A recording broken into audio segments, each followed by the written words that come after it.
We welcome you to a special Battin and Chattin edition, as this is the pre-Hall of Fame announcement special here on the Eastern Observer. Alongside Denis Tuohy, I'm Brandon Natale. Now, before we get started, please hit that subscribe button on YouTube to be kept in on the loop on everything Eastern Observer, and most importantly, Battin and Chattin. Our show can be found on Apple Podcasts, iHeartRadio, Spotify, and wherever else podcasts can be found. Follow, our show is presented to you by Black Cats NYC. Be sure to download their newest hit single, Nothing's Gonna Stop Us, which could be found wherever else music is found, whether that's Spotify, iHeartRadio, SiriusXM Satellite Radio, and many others. Dennis, how you doing today on this fine Hall of Fame announcement special? I'm doing very well. It is a wild, wild day for sports, especially for football fans, both professional football and college football. As earlier today, Bill Belichick and the Patriots parted ways. Nick Yeah, Saban and Alabama parted ways, and Pete Carroll. Now, this happened yesterday. Pete Carroll. either Excuse me. way. Pete Carroll looks like he's not going to be the head coach of the Seahawks anymore. He's going to be in some kind of advisory role. So, kind of a wild day for that. And yeah, man, like that's nuts. Like it's an end of an Yeah, era. it's been a big the sports world has definitely been buzzing, and it's only been as of 11:25 on Thursday, January 11th from 2000. It's only been 11 days since 2024, and it's been crazy. I can't believe 20 years ago it was 2004. Jesus Can you believe Christ. that? It makes me feel old, bro. I was in pre-K. Yeah, we were in pre-K. Yeah, it's crazy Pre-K to was think of. lit, man. Oh, what a time Yeah, to that's be some good alive. time. Apple juices and the nap time. Man, forget about it. Yeah, heck yeah, Capri man. Sun. Listen, I will say this though. These guys like moving on and whatnot has made me even more locked in that the Browns are going to win the Super Bowl this year. Browns are going to win the Super Bowl this year. Joe Flacco is going to retire right afterwards. Go out on top. Knows he's never going to win another one. You know what? They're rolling. Like They're it rolling. looks like I he know was this isn't a playing. football show, but it's an exciting time to be a football fan. Yeah, sneak. I'm not going. Hopefully, we'll be chatting football on this Eastern Observer eventually. And Mm-hmm. and either way, that's yeah, I could go on about that. But yeah, like I said, this is bad and chatting. Obviously on the Eastern Observer, sports world is buzzing. I know it's crazy though. Yeah, it's an end of an era of it's just crazy. Everybody's retiring, but like I said, there's been a lot going on in the sports world, a lot in the football world, and even basketball, even baseball. I know. First off, I know we should pay our respects to former Met Bud Harrelson, who recently just passed away. Former Met on the '69 Mets and on the Mm-hmm. '73 Mets, who they went to the World Series. They didn't win it, unfortunately, but he was on the Miracle Mets in 1969, helping was a key part for that organization. He was also a manager, believe Mm-hmm. it or not. Like he managed them for a little bit after after Davy Johnson got let go, and he actually managed for one season, and he didn't last long there. But I know he was a co-founder of the Long Island Ducks and was a manager of the Ducks, right, Dennis? You said, And a co-owner. yeah, co. So So he did a he lot. obviously he did a lot, and I never knew he lived on Long Island all this time. I wish I would have known. Yeah, and he was with the New York Mets from 1965 to 1977. Two All-Star appearances. Led the league in defensive WAR one season, which is pretty nuts. Finished top 30 in MVP voting 3 different times. That's interesting. Yeah, Um, Buddy yeah, Harrelson. not like a great offensive player or anything like that. Like he was definitely a Yeah, glove first guy, right, but definitely like a very important piece to I guess New York Mets lore. right. Yeah, As like, he was like your first like shortstop, like your first guy. yeah. He was. Kind of. He has the same nick. He has the same nickname as me. Buddy, and yeah, Yeah, but buddy. That's funny. yeah, no, I agree. And he was known as a scrappy player too, especially he had that incident with Pete Rose. Yeah, they got into a Th- fight. And they actually said that they actually became like good friends, like down tail ends of their careers. Wow. Yeah. So yeah, no, but you're right though. Like he actually, he was one of the first like when you think of a Met, like you think of obviously Tom Seaver, David Wright, Darryl Strawberry, Dwight Gooden, but like Bud Harrelson, he was one of the first like so-called Mets. Yeah, like he helped establish you guys really. And once again, like you look at the stats or whatever. And it sucks because it's kind of like a highlight of pre-2000 or even like pre-2010s, man. Defensive numbers, it's so hard to quantify. So who knows really how good that guy was? It's a shame, but I mean, he was known as like an elite defenseman. Yeah, and I agree. And he took less money to come to the Mets too. I know he had offers from the Yankees. I don't know if it was the Cubs. Like I read up on it. So like I mean, pretty sure it was like $10,000. I think the deal was. Different time. Different time. I mean, this is what I read up on. Yeah. And it was just crazy. So he worked his way up, and obviously, you know, um, came on to the to the Mets, and that's it. Yeah. So rest in peace to Bud Harrelson. Yeah. But Key another figure news, in New York sports. quick little silence for him. All right, rest in peace. But another news, switching over to the Bronx. Marcus Stroman, you are a New York Yankee. Dennis, how you feeling about that? What is the signing? And obviously, I know someone was sending photos because I know you guys made an offer to Blake Snell. And Yeah. now you guys got Stroman. So I mean, I let me hear your honestly, thoughts. I don't love the deal. 2 years, $37 million. I really do think is high for him. He had an elite first half of last season. He fell off the second half. Injuries, sure. And I do think he'll play well for the Yankees. I think his Mets tenure is lambasted way too much by Met fans. I understand he said a lot of dumb things on social media. I get it. Statistically, however, I do think people kind of forget he was a good Met. Statistically, he was fine. Like he had a 3.77 ERA when he first got traded to you guys in 2019. 2020, he didn't play. He opted out during COVID-19. That's fair. And then 21, he had a 3.02 ERA while leading the league in games started for the New York Mets. So he's no stranger to the New York market. He grew up on Long Island. Like he's a New York guy. And I think that's going to translate well. Also, what I think is going to translate well, he's not a strikeout guy. He's a pitch to contact, ground ball type player. And that seems like something the Yankees would do well with, given the fact that everybody that could throw a sinker, they just immediately love. Case in point, Clay Holmes, where they completely like turned around after he had like a 5-something ERA with the Pirates. So I'm very confident in it. I don't love the price, 2 for 37. So, but that's what. Don't tell me. That is not a math guy. Late. 18. There we go. And $500 million a year. That's a little high. I would have tried to go 2 for 30 or two between 2 for 27, 2 for 30 with a mutual opt out or something. That's what I would have tried to do. However, when you look at the free agent pitchers remaining, and I was saying this to a few of my friends the other day, it is not good.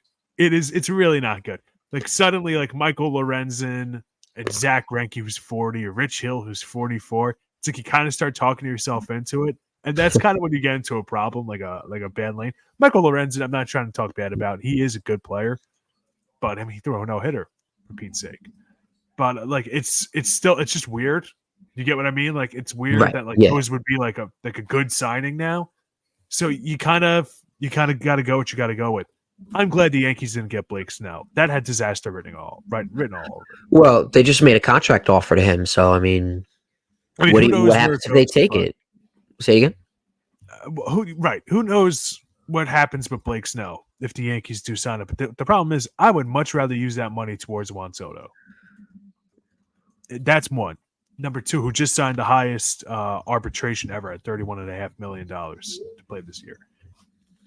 Right, and I know the Mets signed an arbitration deal with Alonso too, $20 million. Right, and for Blake Snell, though, going back to him, I just he can't get out of the sixth inning consistently.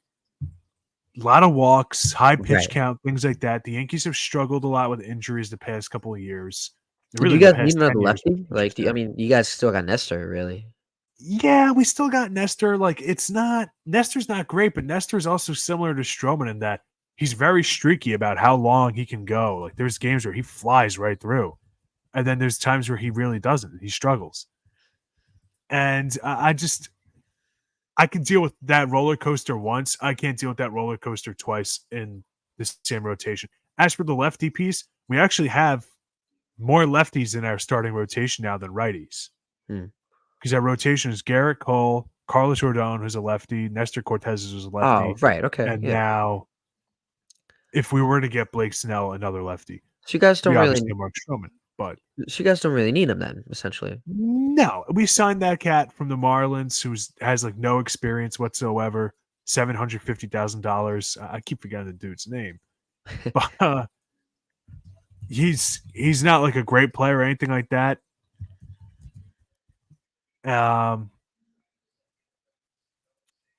But it's a guy.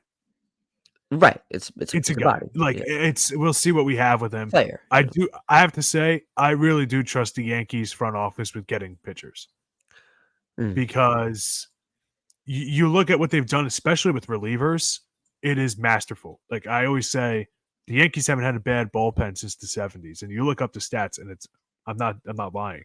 Maybe a year or two here or there, but like They've been consistently good. Yeah. Right.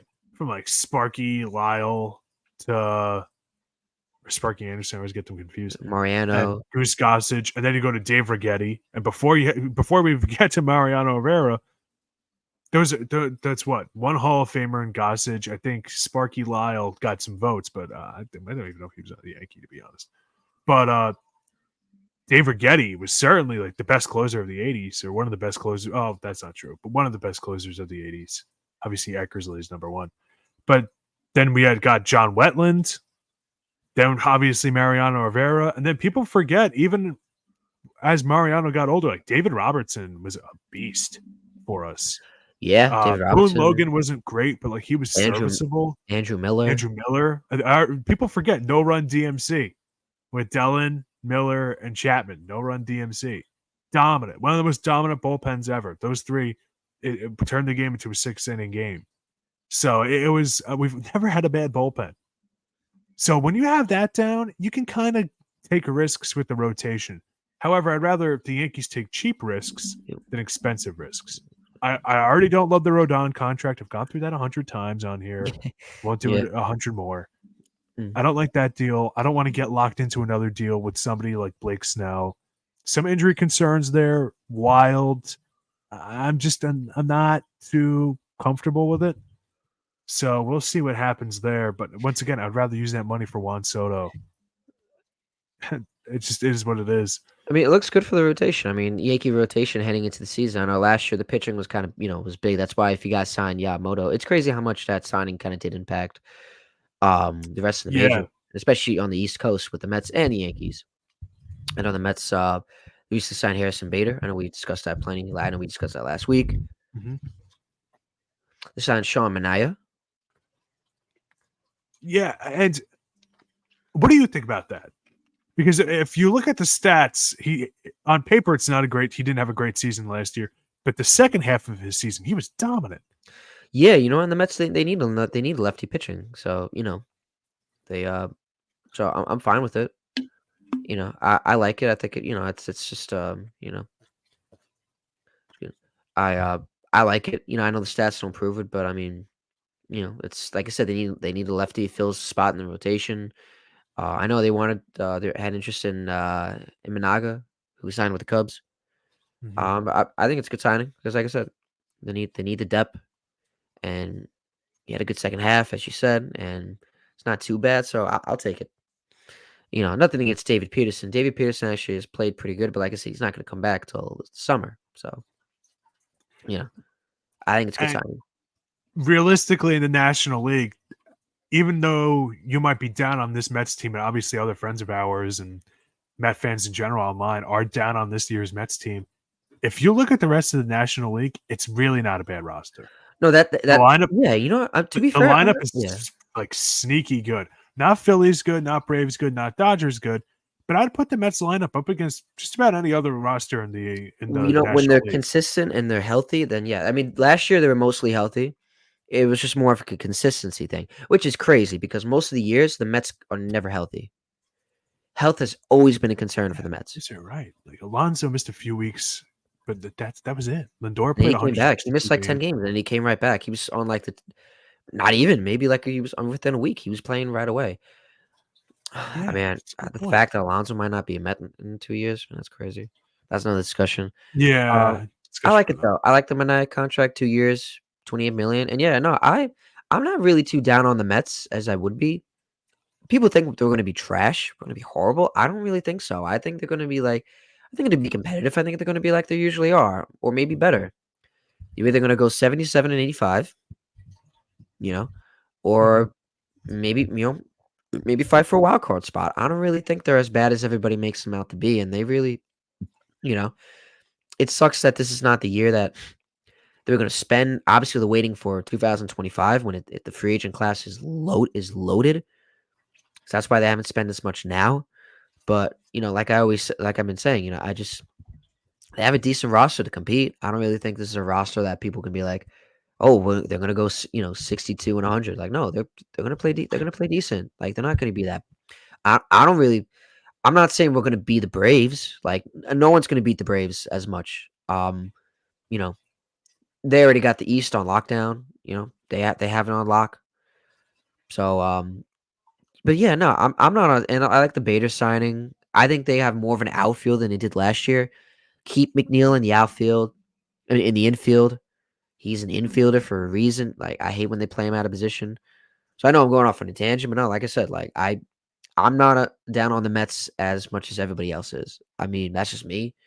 We'll see. I mean, like I said, it's how our teams. Mets will find a way, but for now, I stay positive, and who knows? Yeah, you're right. There are some decent names in 2025 to get. Not like great players, not too many great players, But there are some gems. Like, there are some but there players. are guys that like you're right. Like Anthony DeSclafani is a free agent. Like that's not like a bad player. Robbie Ray might have an opt out. Charlie Morton. I mean, I don't know if he'd retire by then, but Max Scherzer, Zach Wheeler, maybe a reunion with him. So Oh, I those guys, totally yeah. support the New York Mets using this year as like a rebuild year. There's a lot of good relievers. Well, relievers usually sign 1 year deals, but Paul Goldsmith's gonna be free agent. I wouldn't mind if say they let him go. Josh Bell, that'd be a good replacement.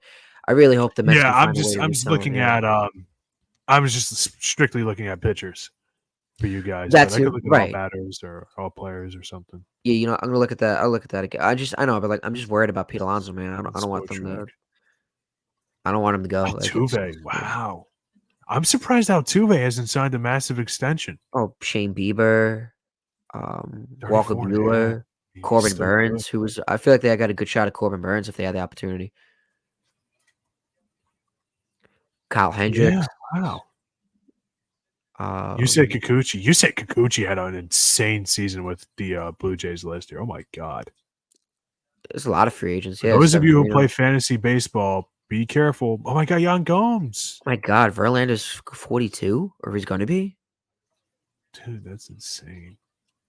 I guess he's four. I don't know if this is what he's gonna be. Let's see. Um, Pete yeah, Alonso. there's a lot of good. I think they're really gonna try to maybe go for Corbin Burns if they had to, because obviously the David Stearns connection to Milwaukee. Um, I know the Mets. They said the Mets would trade for him. So I mean, who knows? Maybe they trade for him. Maybe they trade him to Milwaukee for Pete Alonso. That's like a if the Mets are really going to give up on Pete, not give up, but if they're going to really trade away for Pete Alonso, then that's going to be. I feel like that'd be a good like swap. And just give us a few other prospects, and then yeah, it's gonna be if the Mets are gonna trade Pete Alonso. And I know I do want to get into the Hall of Fame thing quick. I feel like they're definitely gonna get a lot of players. They should get a lot back. Like how the Nationals got for Juan Soto. This is how much that the Mets, because you know, Well, it would definitely wouldn't be that much, but right. because Alonso is much older and whatnot, That's I true. Yeah, think, right. That's true. and I think Juan Soto's play style would age better. I do think. I don't know. The thing with the Mets trading away, Pete Alonso's. I'm not sure what the market is for him. I really don't. I don't know. I'm trying to think, man. At the end of the So day, I'm I hoping don't that know how the many Mets teams find a way need to. a power hitting first baseman at the moment. Um, Like I just yeah. I keep checking this website, the MLB.com free agent tracker. Like Carlos Santana, Brandon Belt, Donovan Solano, Garrett Cooper, G-Man Choi, CJ Cron, Mike Ford, Trey Mancini, Dom Smith, Eric Hosmer, Luke Voigt, Joey Votto, Yuli Gurriel. Those guys are all current first basemen. Pete Alonso is better than all those guys. And Rhys Hoskins, too. I'd say him and Pete Alonso are kind of equal in skill, but with the higher upside going to Alonso. So I don't know. Like those guys are all stopgap first basemen, but I also don't think like the difference between those guys and whatnot. Like as long as you can field first base in this day and age, it's not what it used to be. First base, like first base, used to have to be the tip of the spear for the offense, right? Guys like Will Clark and Don Mattingly, or you go back further, like Jimmy Fox and Lou Gehrig, like those guys were expected to be the best player offensively on their team. They're almost always cleanup hitters. Mm. Save for a few players, they're almost always hitting 3 or 4 in the lineup. It's a different day and age. That kind of power you need out of the first base position. Nowadays, it's kind of an afterthought. So I don't know how much of a haul the Mets could get for him. I think it's interesting to think about, and I'm surprised a lot of those first basemen are still free agents. I love G-Man Choi. I do. Maybe it's because he always kills Garrett Cole anytime I see him play, but I'm shocked that I haven't heard anything about Joey Votto. Like, even if it's just like a 1-year deal or a 2-year deal. Well, he's 40 already, so probably not a 2-year deal. But like a 1-year deal to like mentor younger crew. I don't know why you wouldn't. Same thing with Right. like Yuli Gurriel. Like there's guys there. CJ Cron's still a free agent. I'm shocked. Rhys Hoskins, there's been no news on whatsoever. I'm shocked. So I don't know what the market is for Pete Alonso. If the league is just moving in a direction away from the Pete Alonsos, which big power slugging right-handed first baseman, you don't really see that too much anymore, man. You really don't see Will Clarks and Ryan Howards strolling in Yeah. like that. No. And then So on the flip side, you look at the most dominant hitters in the league, and it's like Freddie Freeman, first baseman, Matt Olson, first baseman. But there is a bit of a drop off before that tier below them, where it's like Vladimir Guerrero Jr., who didn't even have 30 home runs. Mm. So it's interesting. Yeah, no, and we'll see what happens. And they got the whole offseason. I think obviously with Scott Boras, same thing with Aaron Judge. Like they like to play the season out. Like they like to gamble. They like to see how. What happened to Aaron Judge? He got us. He didn't want to sign the 7 years, 213 million. Thought he was deserving of more of it, and then next thing you know, he's signed a 9-year, $360 million contract. He had one of the Yeah. best seasons ever, MVP Oh, season. yeah. I mean, in my opinion, he had the best offensive season ever. But maybe I'm a little biased. I do want to ask you, though. There was a report, I don't know how accurate it is, but I was seeing something circulating that Pete Alonso, I think it was Pete Alonso, said he wouldn't mind playing for the Yankees or Cubs or something along those I lines. saw Did you that. see That was that? what Salicata of SNY said. I wouldn't trust that much. Salicata, from what I've heard, he's known to misread, especially or stir up some Misinterpret. stuff. This is the same guy that said that Pete Alonso was one of the cancers. I don't know if that's what he said, but he said something Right. was going on in the Oh, locker okay. room. So I Okay. wouldn't take that You know much how I feel lightly. about that. What? Yeah. What? That like, well, everybody said that Jeff McNeil, Francisco Lindor, and Pete Alonso are like awful together, and they're like a triumvirate of terror. Great alliteration, but at the same time too, it's like, well, all right. So tell me examples. So I see what you're saying. Take it with a grain of salt. All right, you're more plugged in with the Mets than I am. So we'll see. But anyways, Moving I on. think it's time we dive into a Hall of Time. Fame special. I wish I had a Simon for it. So now, Okay. Dennis, you want to intro us into the Hall of Fame? Of course, I would Go ahead. love to. All right. First and foremost, if you're just joining us right now, as I Jot down a note. This is our first time really talking about Hall of Famers. So this show began with April-ish, May-ish. It was. I know it was after I came back from Miami already. It was end So of I'm going to assume April, end of May, early April, around that time frame. So we haven't talked about the Hall of Fame before, but the Hall of Fame, this is the top of the mountain for players. Only so many players have gotten the privilege, the honor of joining Cooperstown. How many players, may you ask? How many? How many players? How many players are in the Hall of Fame? Well, not too many. 343. Wow. 343 elected members. 270 are former players, as well as 40 executives and / pioneers, 23 managers, and 10 umpires. 343. All right, so 270 total. So now let's type it out. How many players have played in MLB?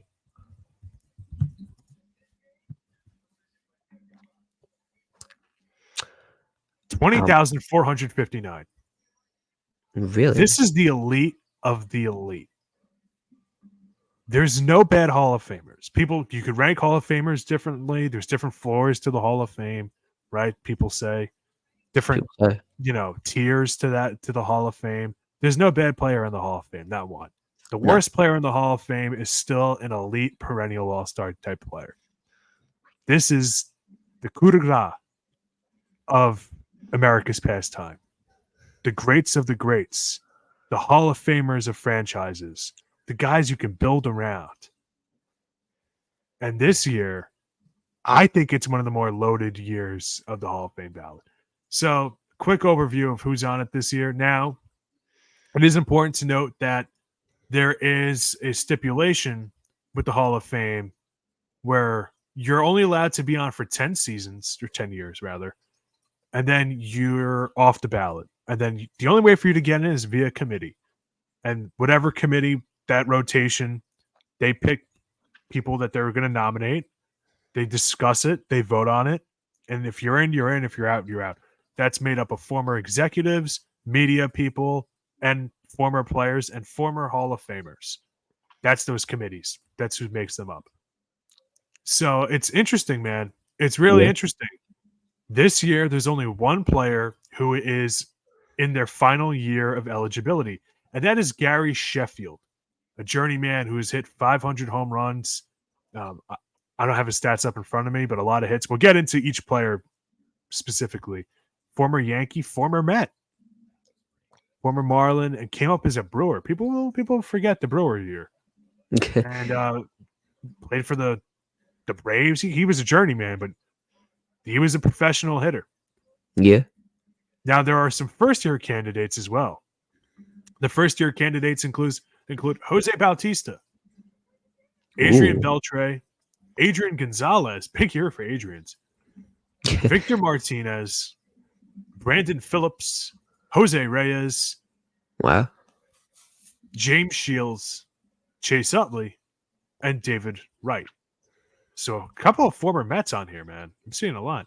Carlos Beltran, former Met. Jose Bautista, former Met. Bobby Abreu. Adrian Gonzalez. Bartolo Colon. Bartolo Colon. This is his first year of eligibility as well. Okay. So you guys got a Jose Reyes. You guys got how can I forget?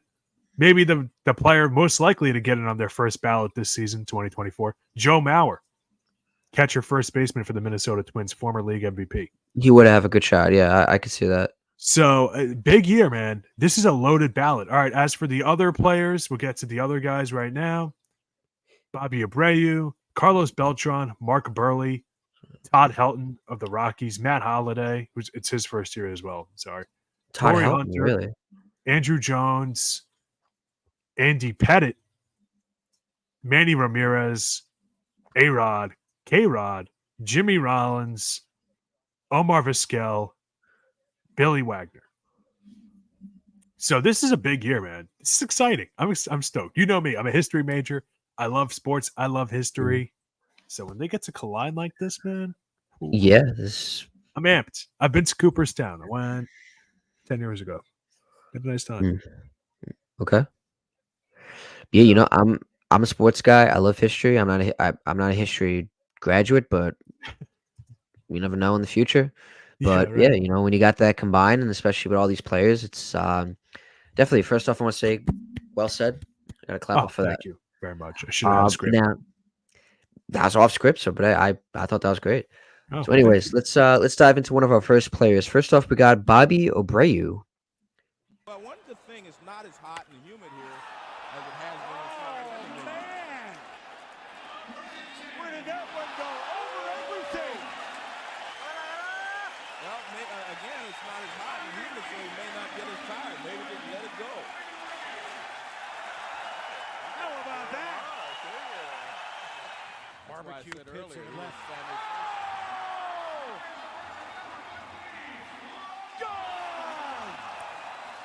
Man, that dude is a hitter. Oh, you're not going to believe this. You could just unmute yourself. It wouldn't happen in hockey, Joe.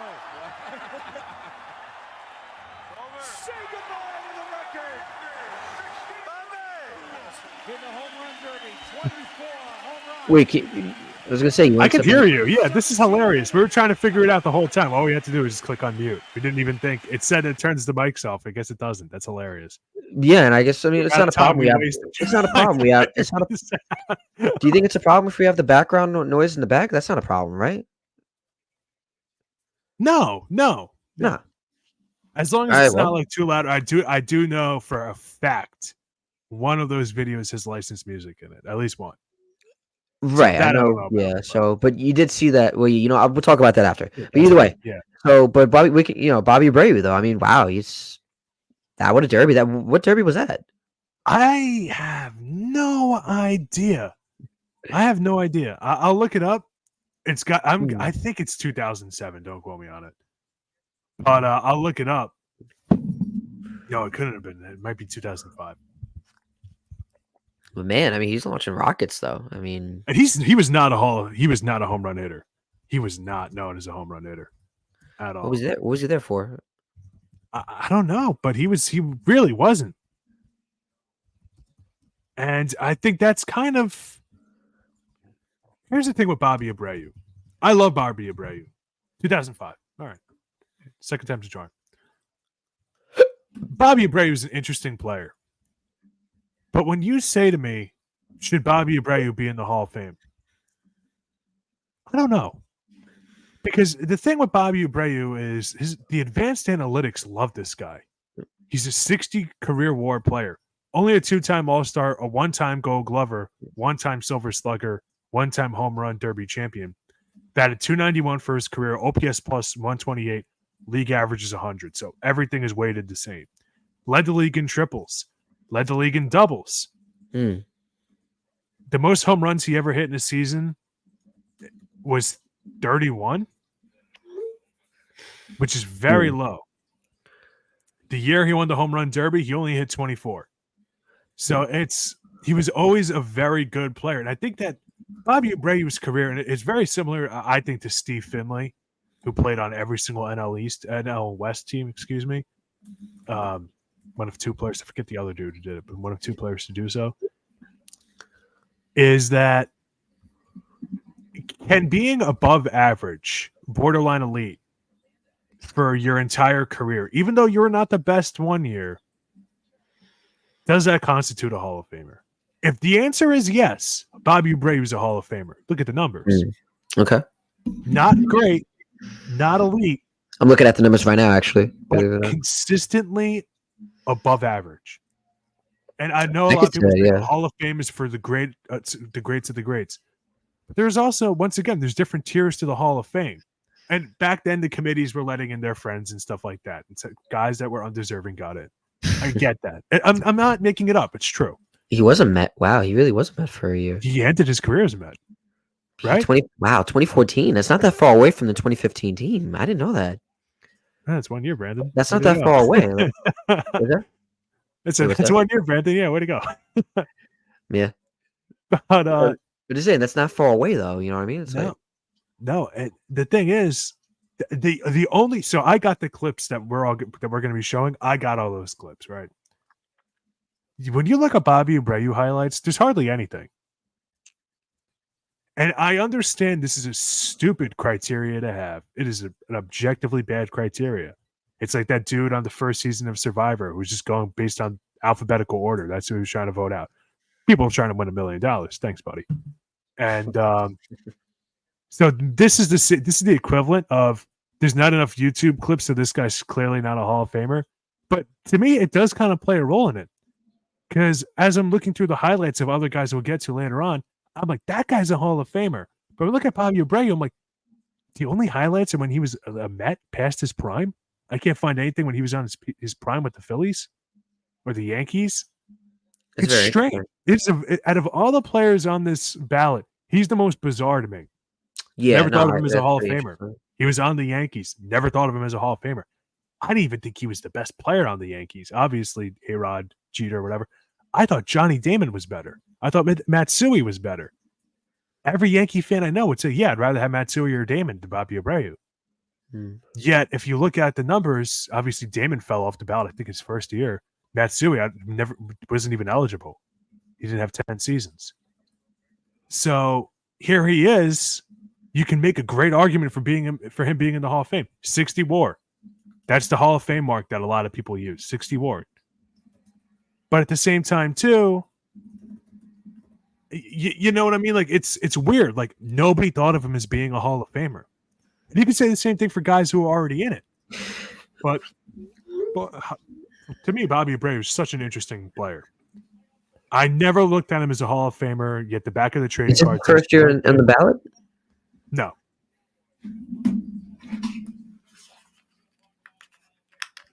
So I'm curious to hear what you have to say. You know, I mean, I think it's crazy that the fact that he was only, he was on the Mets for like 2014. Like that's, started when I started to really get more into baseball and the Mets than ever. You see, he's really known for being a Philly. Probably his rivalries with the Mets in the beginning was probably big. Played with Jimmy Rollins.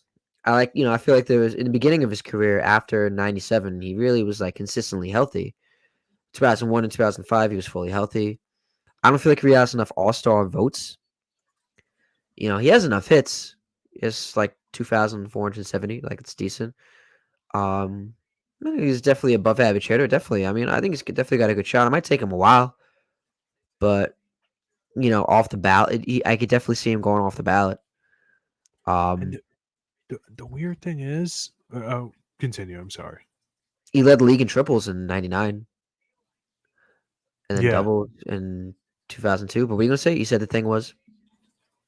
I'm looking at the advanced analytics with fielding. I think is flawed, but if you look at the analytics on Baseball Reference and Fangraphs weights fielding differently, he wasn't even a great defender. He really wasn't a great defender. So I might have said that earlier that was his reputation. I might be wrong. Looking at the stats, obviously this is before.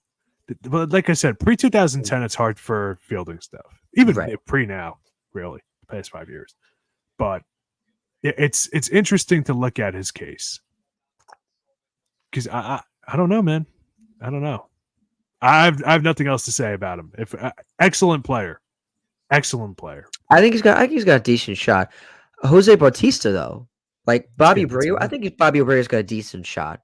We'll see where it goes. I mean, but like I said, but Jose Bautista, for instance, though, I mean, first off, before we show the clip, like I want to say he was definitely one of our childhood figures watching. Oh, heck yeah! Man. I enjoyed watching Jose Bautista. I loved so when the Mets had him, even though he was at the end of his career, I enjoyed the fact knowing that he was a Met. But so here's the 0-1. That is hit down the line and left into the corner, and this game is tied. It's a 3-3 game here in the 8th inning. And Bautista's got 2 tonight. We're just, that power right away. Yeah. That year, that 2015, and it's 3-3. That run he went on was incredible. Absolutely incredible run. I wish you found the clip of when. Actually, you do have it. All right. I definitely have it in there, but I don't know. Oh, If it was I'm gonna play. downloaded. Yeah, I know which clip. You know what clip I'm talking about? I know exactly what you're talking about. You're talking about. The 1-1 from Tyson. Bautista with a drive. Deep left field. No doubt about it.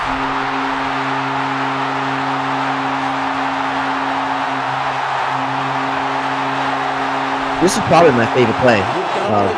This is my favorite moment from his career. The bat flip right there. And it's going to burn you. Right there and then, right. Anytime when I think of the bat flip, I think of him. And then you're gonna mute yourself. If you want to pause the video, or let the video play until it's over. What was going on? I was gonna pause. I was gonna see if you could pause it right as he flipped it, like right after he flipped it, and he's watching it. I don't know what you call this modern era of baseball. I think it started right there. I really do. The bat flips, the passion, it's all there more so than it was in the 2000s, where it's actually hilarious watching old school baseball on like MLB Network or Yankees Classics or whatever, and watching old school baseball and seeing they actually had more emotion than they did in the 2000s. Like this whole like bat flips and whatnot is new. Back in the day, you'll get thrown. That's not true at all. Jesus Christ, it's not true at all. Hey, Dude, yo. you watch like the 80s A's with the Bash Brothers and Ricky Henderson, forget it. But he kind of brought that back. Mm. It was a huge playoff moment. It was this massive moment for Philadelphia, for Toronto. And I think people forget he was not just one of the like an okay guy. He was one of the worst players in baseball. He was one of the worst players in baseball for years. Oh, He couldn't. Yeah, Right. he had a 33 OPS plus and on how many different teams in 04? 1, 2, 3, 4. 4 different teams. Like he had a hard time finding a spot. Even when he went to the when he first went to the Blue Jays, like he wasn't great his first year. He was average. And then he just exploded in 2010.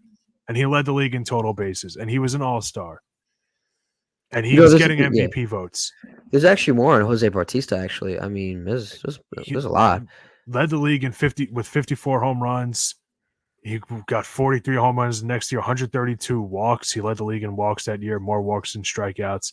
He just exploded. Mm. And unfortunately for him, I think that's going to hurt his Hall of Fame candidacy, which is he was a late bloomer, and those kinds of guys, it's just the way by design, it's hard for those guys to get anything really going. But that 2015, man, 4 postseason home runs. He batted .273 against Texas. That was a bat flip series. .316 against the Kansas City Royals with 6 RBIs and a 1.184 OPS. I mean, he was incredible that postseason. They didn't lose because of him. He really just did a tremendous job for the Blue Jays. Really good career, man. Really good career. But unfortunately, those kinds of late bloomers, man, it's hard. It's hard to get a gig. You know, it's going to be it's going to be interesting. I know that he definitely had an impacting legacy on the game. So he's definitely got a good shot to get in. You know, did you know that his only walk-off home run was a grand slam? You know, it was with the Mets. Really? That's interesting. You look it up. I wish I could have found it. I would have sent it to you. Just send it to Joey. You know, there's actually I know there's another video. The video you have, it's a little long. I mean, but I feel like I already showed enough on. I want to show a little bit of more Bobby. There actually is Bobby Abreu clips that you have. Actually, can I actually play some of them? Of course. Yeah, because I don't want them to go to waste. Pretty well hit to center field, and it is off the glove of Murray. Watch Bobby. It could be an inside the park home run. Vukovic is waving him on. Here he comes. He's safe. An inside the park home run. Bobby Abreu. And the Phillies have won it 2-1 here in the 10th inning. What a way to end the ball game. This ball is hit well towards the gap in right center field. It's going to be in there for an extra base hit. Jeter's to third. He's being waved home by Bobby Meacham. The throw is offline. Jeter will score, and the Yankees have won the game by a score of 2-1 on a double by Bobby Abreu. Fun player to watch, man. I liked Bobby Abreu when I was a kid, but I don't know. It's still crazy to me that his stats have aged as well as they have. So he had some decent. He has a good swing. Definitely, he looked like he was clutch. There's a lot on him. There's a one with the Mets. Wait, I gotta play this. There's a Met highlight you have for us? I definitely did have one in there. Oh, I gotta play it right now. That was in 2001. Abreu lines one the other way, and he's got himself a base hit. So in Bobby Abreu's final game, he has himself a hit.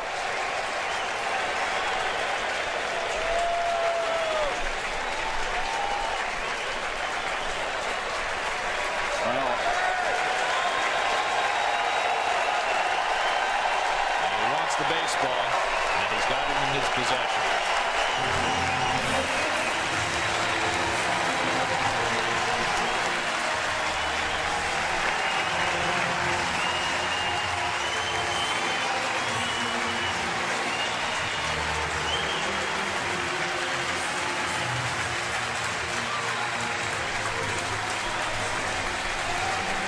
I totally forgot he was even on the Mets. There you go. There's the evidence. Yeah, there's the evidence. There's the evidence. So yeah, no, both Jose and Bautista and Bobby Abreu, they definitely got some good shots to make some good cases, and I think both players definitely look like they have. It depends. Who do you think? Obviously, you think Bautista would have more of a legacy? No, not more of a legacy, an impactful win in the game. Definitely, I really do. Yeah, I think, yeah. I'm going to look it up. I might be wrong. I think he might have hit more home runs in the 2010s than anyone else. I could be wrong on that. It's either really him or Edwin That's actually really I forget. You got to look that up. Nelson Cruz. Oh, he was great. I feel like Nelson Cruz would definitely have him beat because Nelson Cruz has been in the league for a long time. Yeah, who hit the most home runs? I forgot about that. I forgot about Edwin Encarnacion. Very underrated career. Home runs. Yeah, Bautista was just insane with the Blue Jays. I mean, you're right. Though. Nelson Cruz. Take off. Nelson Cruz hit the I had a most home feeling, runs in right? I had 346. Yeah. Wow, 2018. He was with like a total of 3 teams. He literally traveled without the NL East. He was Bautista. with he's with you guys. He was with the Braves, definitely. He was with the Braves and he was with the Phillies and the Mets. I was going to say, I don't remember him being on the Phillies. I would have guessed Marlins. He seemed like a Marlin, but I guess not. He's got a good case. I feel like the hits is going to get to him, and the fact that he didn't play as long. I mean, yeah, interesting career. It's going to be. I don't think Bautista ever gets voted in by the regular writers. I do think that a committee could put him in, though. Right. Okay. Pretty good reputation, too. Especially, I think players would appreciate a guy coming back from being like having a bad start to their career and turning it around and winning MVPs and things like that, or getting MVP votes. I think that players have an appreciation for that the voters don't have. Right. But the voters, they just look at the back of the trading card. The players, there's a little more empathy there. Right, because they know the player, they how hard they work. For better or worse, however you feel about it. So, yeah, no, all I right, agree. Who's next on the docket? Next we got Adrian Beltre. Let's take a look at some of his highlights real quick. This is him. Big swing on a curveball, and a lot of times he'll go down to the knee and watch it leave the yard. This time he's swinging a miss and spin around and pop back up. And he does it again and belts one toward left center field. Are you serious? Be kidding me. Wow, I was going to say, I thought that was more of a low light, but he actually Yes, he is. did he show why? Yeah. According to the announcers, he showed why he's a Hall of Famer. I mean, it's almost like he deked him with that big swing on the curveball, screwed himself. I mean, there's other ways to determine if he's a Hall of Famer or not. You want me to tell you how? Let me hear it. How's about 3,166 career hits, 93.5 wins above replacement, a career OPS plus of 116, 477 home runs, 1,707 RBIs, 121 stolen bases, 1,732 strikeouts. No, that's not great. I didn't see what the top of it was until I read it. 286 career batting average. I mean, just a really good player, man. An elite defense. 2-time Platinum Glove winner, 5-time Gold Glove winner, 4-time All-Star, 4-time Silver Slugger, and easily I would think the best third baseman of the 2010s. I don't even know. I mean, I'm sure somebody would say maybe Nolan Arenado, but the kind of offensive production you got from Adrian Beltre, unbelievable. Played a long time. Wow. 1998. He was on the Dodgers at first. I didn't know that. I knew he was on the Dodgers. I always forgot he played in the 90s. I thought he was more known as a Texas Ranger. I didn't know he really was. You want to hear something? something? You want to know how long he played? He played in 1998, and he was on one of my fantasy baseball teams. They started playing in 2017. That's like, to me, that's insane. I understand to you, the listeners or the viewers, you don't care, but I think that it's interesting. I think that's just an interesting, just like a passage of time. Same thing with A-Rod. But I think it's sad that he never really got a ring.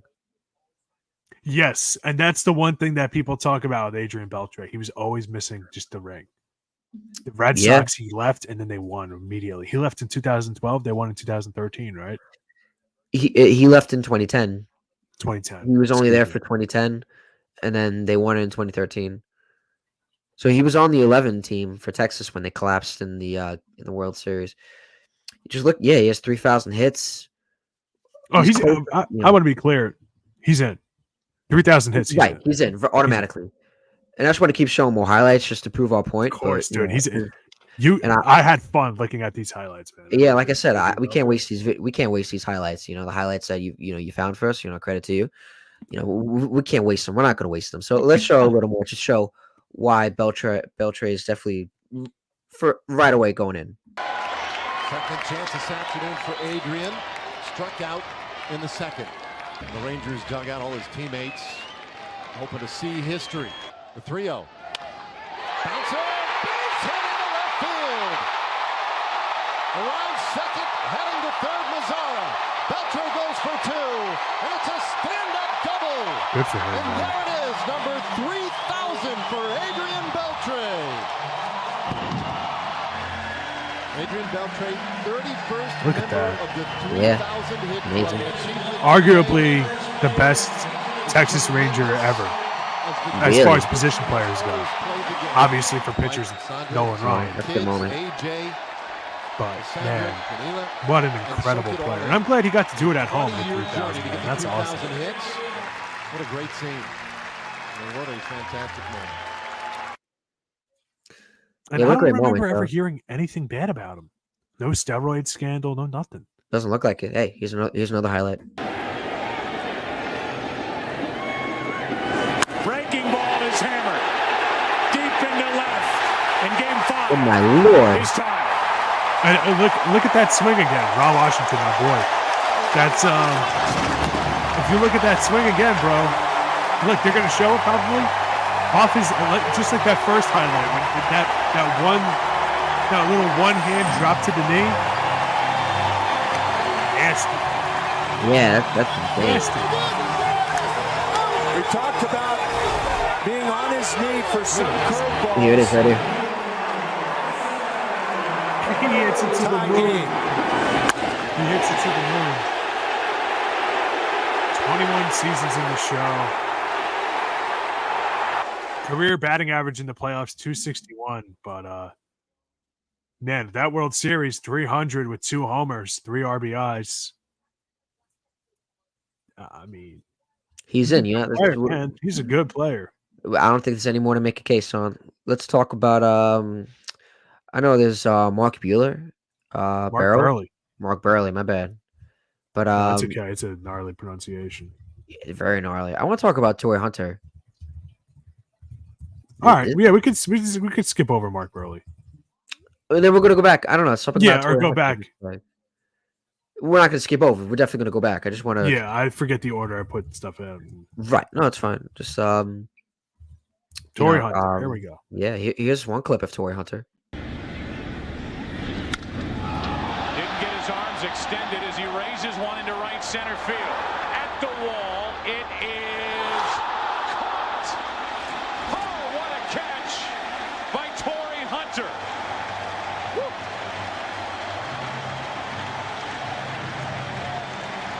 Is that any good? That'll wake you up. My goodness. Way over the wall to take a home run away from Barry Bonds.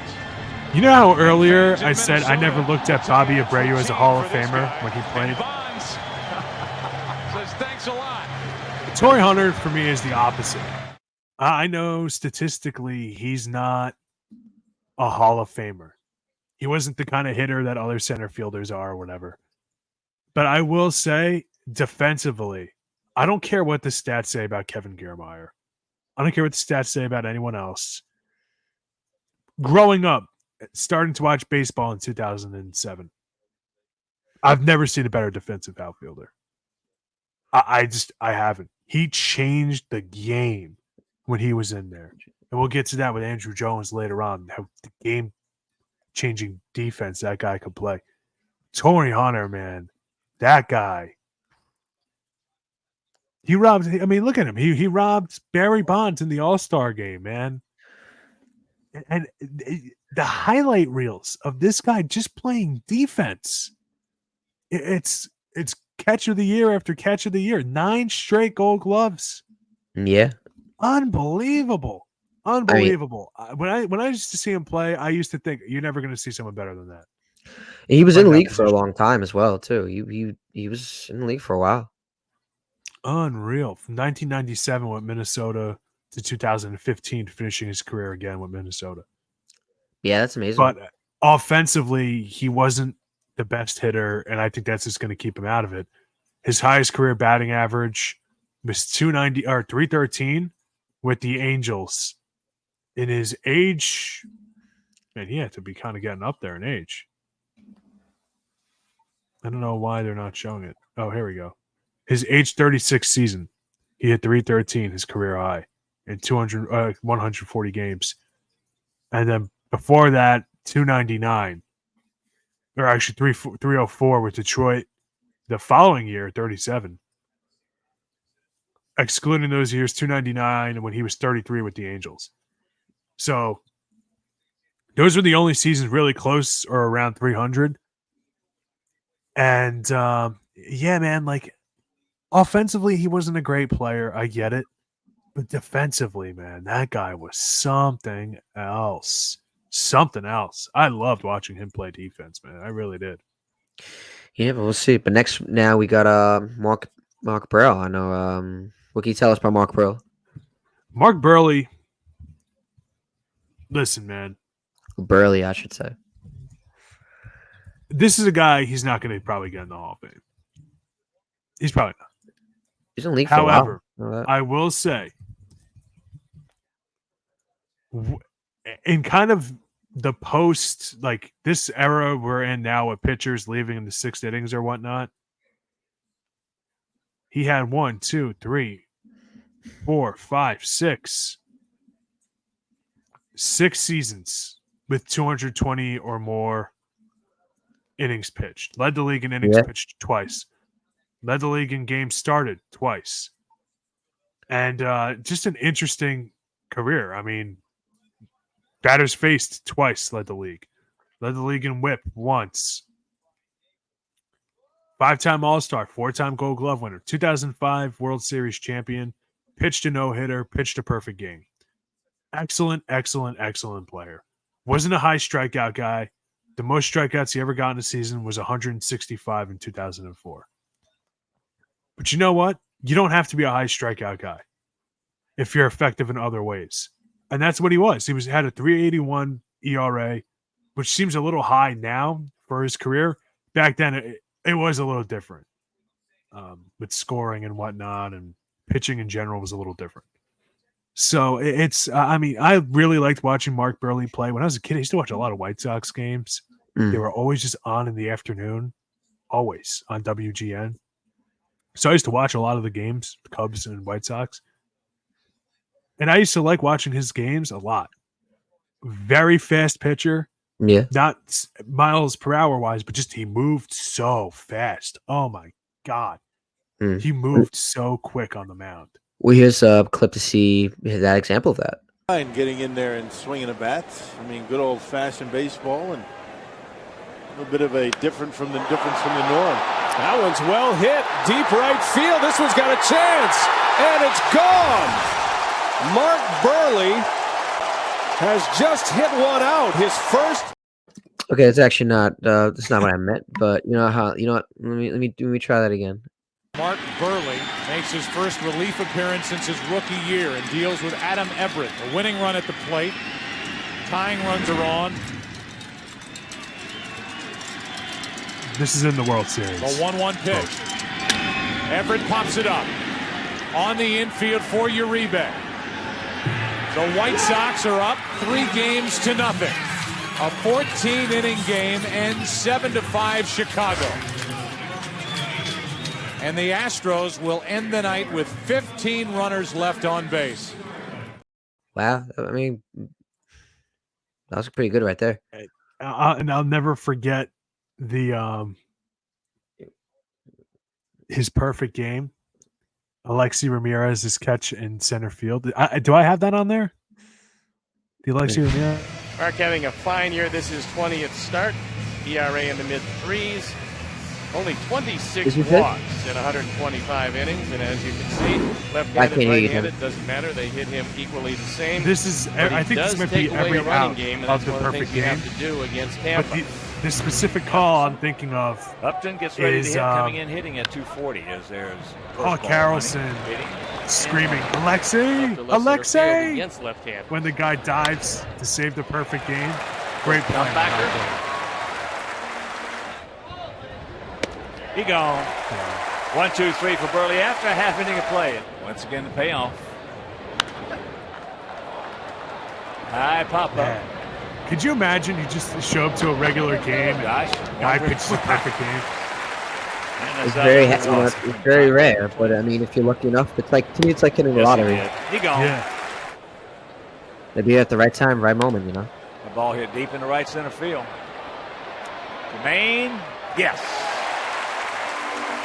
And it's 6 up, 6 down for Buehrle. Not a lot of strikeouts yet.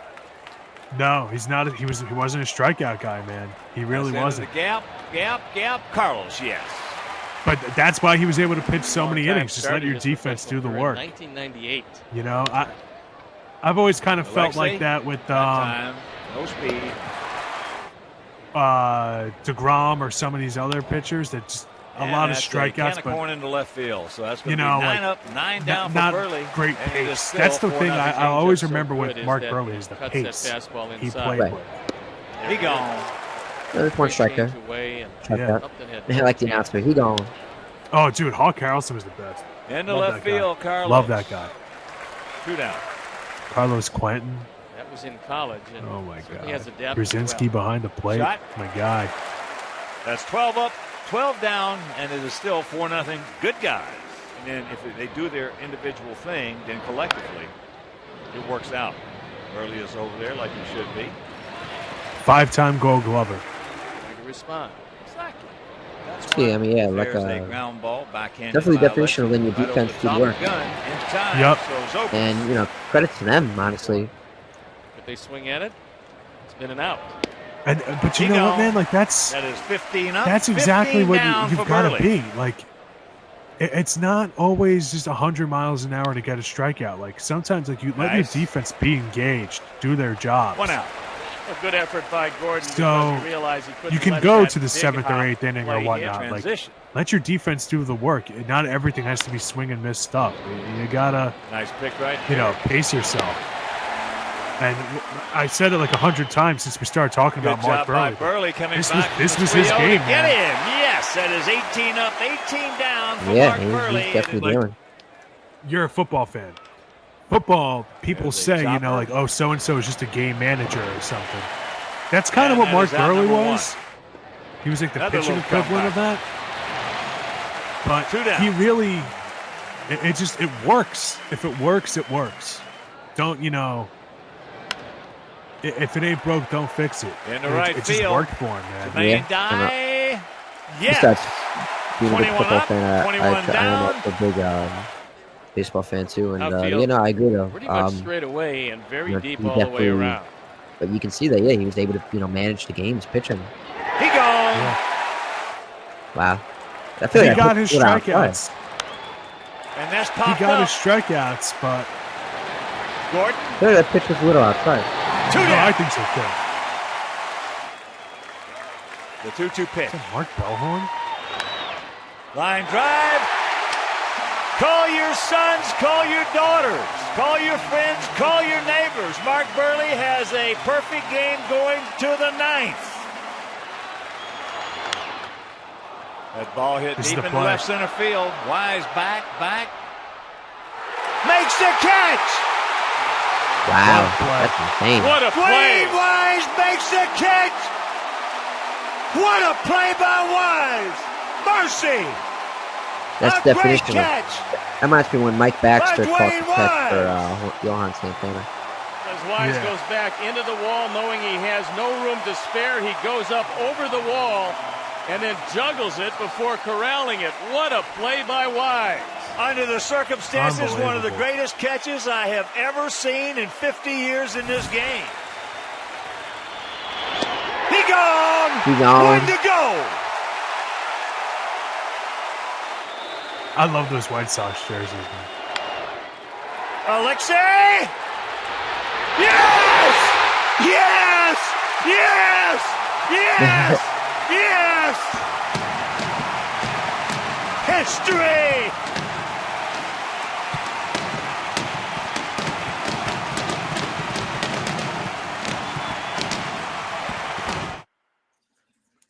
All right. Good wow. for him, man. That was amazing to watch. So I feel like before we wrap up, I feel like it definitely on Mark Buehrle. I feel like Buehrle.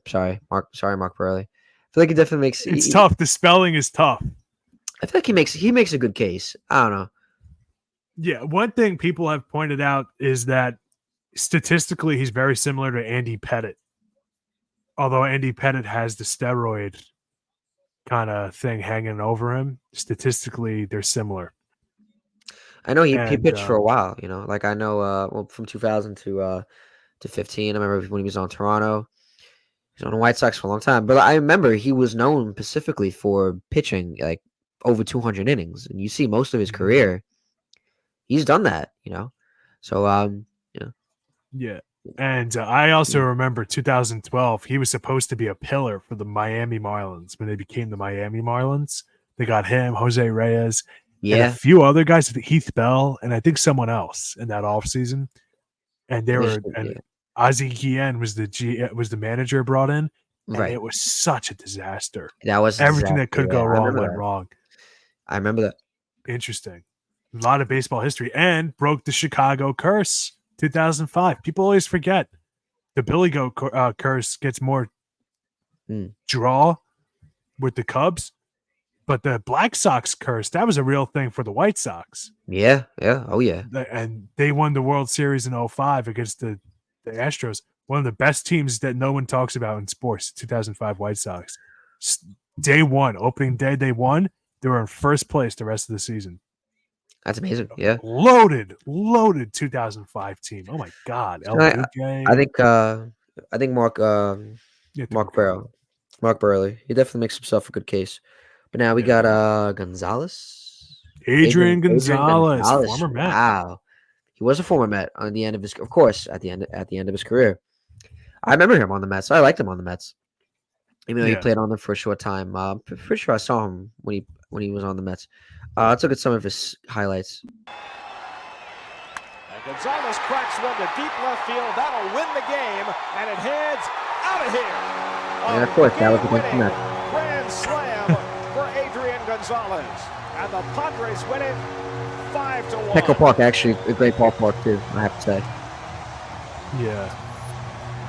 Well, the Mets road worries continue. Now 0-7-2 on the season and series, and have not won consecutive ball games. So he started to show more patience as he rips that one to right for a base hit. already has matched his hit output against the Brewers. And a nice acquisition on Sunday, acquiring David Weathers from the Cincinnati Reds. Gonzalez rifles one into the gap, deep left center. That one saw him standing in the batter's box, man. I love those Gonzalez Padres jerseys, the blue and gold. Looper They just look so cool to me, man. And a bouncer, Lopez cannot get it. Oh, bro, you could have got that. What are you talking about? So Gonzalez with his third hit. Second, who's playing Lopez? Dog. And that one is lined to right, a base hit. Blanco will score. Coming around third is Richard, and he will score. Gonzalez 4 hits in the game and 2 RBIs. When you get a grasp of all that, it becomes difficult. Well, there's base hit number 5 for the solid line drive Adrian hitter, man. Gonzalez. You need them in every lineup. Another you need run them. is in. Just 5 hit it where for they 5, ain't. His first 5-hit game of his career. And there it is, a 6th base hit. How about that? Tony 6 Gwynn. for 6. Adrian Gonzalez. All right, 1 ball and 2 strikes they count. Here comes Cashner, big guy, fastball hit in the air to right. Back goes Kemp. It's over his head. It is over the wall. And a home run for Adrian Gonzalez. That makes it 2-1 San Diego. For Adrian Gonzalez, by the way, that's a big deal. He has now homered in each of his first 3 games this year. Jimmy Wynn is the only other Dodger in LA era to homer in his first 3 games. The shift is on. Adrian drives another one to right field. Back goes Kemp to the wall, hits the top of the wall and goes out for a home run. And it's rather unbelievable. Adrian Gonzalez has now hit 4 home runs in the first 3 games of the season. And would you believe it? A towering smash to right field. He's hit 3 of them. The Dodgers lead 6-2. Maybe we should just say Gonzalez leads 6-2. Talk about a revenge game, huh? Gonzalez to take a bow. He's busy getting slapped around. 3 home runs dugout. in 1 game against your former Puig team. is going to push him up the steps. And there he is. Wow, yes, y'all, Puig. Curveball, and it's going to be a base hit. Scoring on the play is Turner. Going to third is Puig. Unreal. Good player, man. Some stats on Adrian Gonzalez. He was a first baseman. Came up with the Texas Rangers. I always forget that. Was with the San Diego Padres from 06 to 2010. From the Red Sox, 11 to 12. Yeah. From 12 to 17 with the Dodgers. And then he's with you guys for the 2018 season, although he only played in 54 games.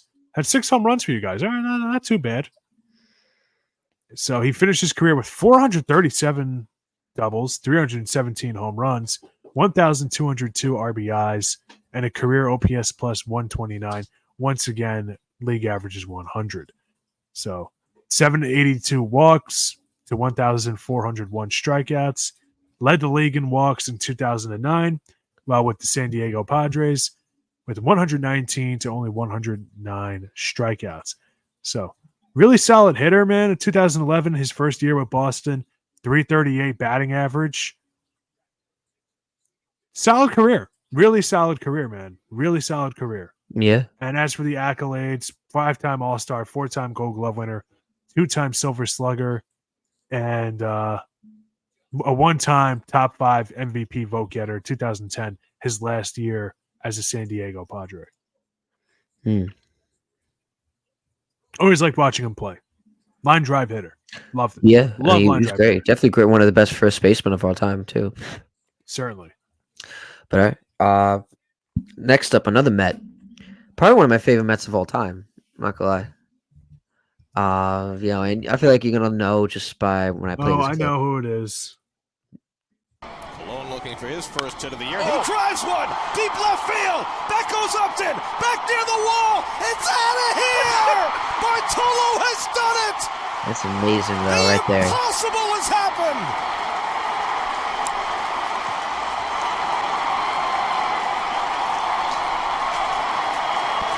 The team vacates the dugout as Bartolo takes the long trot. Imagine on a Saturday night in 2016. Believe it or not, I actually didn't see this. I was very upset when I didn't. Oh, that's okay. I missed a perfect game this year because I was out with my friends. So. Bartolo Colon has gone deep. I want to say that was one of the longest home run trots I've ever seen, but I think that's how fast he runs. And now they'll flood up the tunnel and give him his just due. His 226th career at bat. You knew if he ever made contact in just the right way, he was strong enough to do it. And now Bartolo has brought down. That was amazing. I just remember. Oops, sorry. That's all good. You caught me mid yawn. I actually did. But yeah, I remember. Yeah, just that moment right alone. There's more highlights. There's one of him from Cleveland when he was there, because that's where he began his career, right? Yeah. Yep. Bartolo Colon, Joe, who is just 22 years old, but has one outstanding arm. If he can consistently get the pitch in there. 1-1. Off speed and a popper foul ball. Borders there and makes the catch to retire the side. If I'm not mistaken, this is in the World Series, right? And the flip to Tommy retires the side. So the Devil Rays. No, because this is against Tampa Bay. Kelly's down. I couldn't see if it said Marlins or not on modern-day baseball. The jersey. This one is a strike call on the outside edge at the knees. At times, I've had a hard time playing catch. There's a ground ball to third, grabbed by Fryman. The throw across the line. You know, when he was a kid, he strengthened his arm by throwing mangoes at trees. He goes after the first pitch. I think it was mangoes he was throwing. And 2 quick outs on 2. About coconut trees or something. If Colon falters. There's a one hopper. No, it is picked clean. Terry Collins going to go to the bullpen. We're going to see a double switch. And here he comes. Departs. The ageless one, Bartolo Colon, on in relief. The big kahuna. And he struck him out. Bartolo Colon out of the Mets pen. Dousing the fire. We head to the 6th. This seems like a matchup that would favor Rizzo, but he's 0 for 6 against Colon. On the ground to first. Duda gobbles that up for the first out. The 1-2 tapped to short. Flores guns him down. 2 up, 2 down here in the 6th. Well, anyone who plays in a 40-over league, this has got to be their favorite player, Bartolo Colon. I love Ron Darling. In the air, Ron Darling's great. and makes the catch. There's one more Colon that'll player. do it for Moore. He's just keeping the ball away from Bohr the whole game. He wants to get it. There, ball. Behind the back flip, and he got him! Oh, wow! Nasty. That's such a nasty play, man. That is nasty, bro. He's able to put some mustard on it. Oh, my That is gosh. nasty. There's a bag of Magic tricks. Johnson. Look at this. This man will live forever. Like Bob Cousy. That's awesome. Man. I love that play so much. Now on to his career. I honestly, listen, I might catch some flack from this, especially from the Met fans. I understand Met fans love him. He's a big, chunky guy, big, sexy, all that. I think that does a disservice to his career. I think people, when they think of Bartolo Colon, they think of him when he was, for lack of better words, kind of washed up. Not what he once was. Certainly not the Cy Young Award winner, perennial All-Star he was in Cleveland and with the Angels. Dominant player. 3.71 ERA in his first full season, 1998 All-Star. And then 3.95 in 1999. Finishes 4th in the Cy Young voting with Cleveland. 3.88 in 2000. 4.09 in 01. Back then, steroid era, that's pretty good. 2.93 in 2002. Finishes 6th in Cy Young Award voting. And he just goes off. 2003, 3.87 with Montreal. 501, age 31 season. 2004, his age 31 season. And then 2005, 348, leads the league in wins the Cy Young Award, controversially over Johan Santana. But just imagine, Brandon, his age 34 season, his age, 33 season? His age 32 season, he wins the Cy Young Award. He goes on to play another 13 years, bro. Yeah. I mean, I would honestly, love for him to get in the Hall of Fame. I would love for him to get in the Hall of Fame. There is kind of he was suspended for steroids when he was with the Oakland A's, unfortunately. As for his total career, even with all that mileage, a 4.12 ERA for his career. However, 46.2 wins above replacement in an extremely long career, 21 years, isn't great. So I'm not really sure how many votes he'll get or whatnot. But hey, it's certainly a heck of a career. I really liked him. As a Yankee, I wasn't too keen on him though. I don't know. I loved him as a Met. Yankee were pretty good. I don't know why. I saw him pitch a couple times when he was on the Mets. I loved him. Yeah. So we'll do. Do you want to do one more in this part, and then we'll do the rest in part 2? Yeah, you know what? Let's talk about let's see. Matt Holliday. Let's look at some of his career highlights real quick. All right. So roll the footage. I think I have some footage of Matt Holliday in there, right? Yes, you do. Over the top curveball, and that is hammered. Matt Holliday takes a curveball, and did he ever straighten it out? Wow. For Holliday, his 25th home run. He has 83 RBIs, and you could have shown a movie on that flight. Whoa. So Big Matt, who can hit him just as far and as hard as you might expect. With a 340 average. And he shoots one into center field. Back at the wall, 3-run home run. And it's a 1-run game.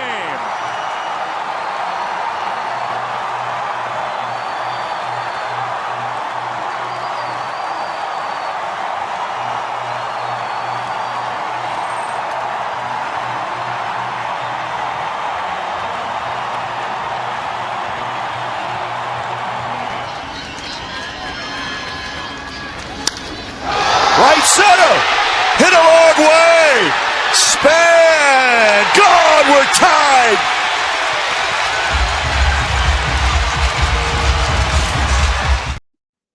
All right, Matt Holliday, man. Definitely played for a long time. Yeah, I totally forgot he was on the A's. Really? I totally forgot that. I honestly had no idea he was on the A's. I thought he went from the Rockies right to the Cardinals. I had no idea he was on the A's. I know him as a St. Louis Cardinal. Yeah. Yeah, I mean, he was a a really good player on the Rockies, man. 340 bat. Listen. 340 batting average, 386 total bases, 137 RBIs, 50 doubles, 216 hits. All in one season. With the 151 OPS plus in 2007. Finished second in MVP voting to Jimmy Rollins, who we'll get to later on or in the next part. Really tough. Yeah. Really tough. I would not want to be a voter that year. There were some good ones in that one. But excellent player. He had a great year in 07. Yeah, that's what I'm saying, bro. Led the league in batting average, total bases, RBIs, doubles, and hits. Mostly as a first baseman, if I'm not mistaken, right? Or left fielder. I don't know why I thought he was a first baseman. But was decent for the Yankees, too. 64 RBIs, 19 hits, 231 batting average. Not great, but he had 2,000 hits. Still 5 points below OPS plus average. All right, not bad. 2,096 hits. Look, I like Matt Holliday. He had some good seasons. NLCS MVP, won a batting title, obviously. 7-time All-Star, won a World Series in 2011 with the Cardinals. Yeah. 4-time Silver Slugger. Fun player. I really liked watching him play. Thought he was a very talented player. His sons are studs. Jackson Holliday of the Orioles. Yeah. One of the top prospects, his son. But not a Hall of Famer. Yeah, no, I don't know. It's going to be hard. But like one Johnny monster Damon, season. But a great guy, though. I mean, a great player. But, it's going to be tough. Yeah. All right. I feel like we've covered enough of the Hall of Fame for tonight. Hopefully, we can get the go to do a part 2. Because there's a lot of footage to talk about with a lot of other players. But for now, we got to call it a night. Anything else before we wrap up? No, not really. I'm stoked for the part 2. I'm excited. Yeah, this was great. Part 2 is going to be good. We'll handle. Hold on, I want to get it up here. We'll handle from Todd Helton to David Wright. We'll do the rest of it because we won't have to do the news around baseball segment, hopefully, unless of course something major happens. And then we'll do our votes. We're obviously not members of the Baseball Writers Association. We don't have Hall of Fame votes, but I'm sure you guys are curious to hear what players who we think would actually get in. Right. But all right. But for now, be sure to check out our revamped website at www.easternobserver.com for the latest news in the world of baseball and so much more. We thank you for joining us on another edition of Battin and Chattin. For my co-host Denis Tuohy and the entire Blackjack Media Group team, I'm Natale saying so long, and we'll see you next time.